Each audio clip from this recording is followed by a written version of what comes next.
नबी बू जहल गया, आका से उसने ये कहा, तुम हो नबी बतलाओ जरा, मेरी मुट्ठी में है क्या।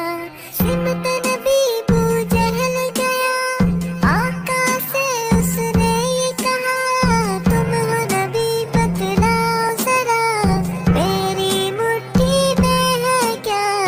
आका का फरमान हुआ और फजले रहमान हुआ, मुट्ठी से पत्थर बोला, ला इलाहा इल्लल्लाह, हस्बी रब्बी जल्लल्लाह, माफी qalbi खैरुल्लाह, नूर मुहम्मद सल्लल्लाह, ला इलाहा इल्लल्लाह, हस्बी रब्बी जल्लल्लाह, माफी qalbi खैरुल्लाह, नूर मुहम्मद सल्लल्लाह, ला इलाहा इल्लल्लाह।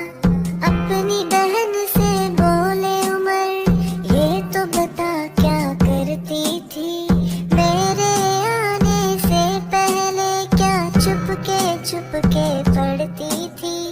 अपनी बहन से बोले उमर, ये तो बता क्या करती थी, मेरे आने से पहले क्या चुपके चुपके पढ़ती थी।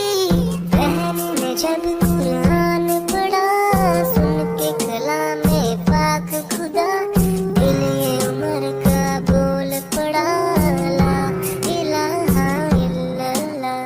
दुनिया के इंसान सभी शिर्क व बिदअत करते थे, रब के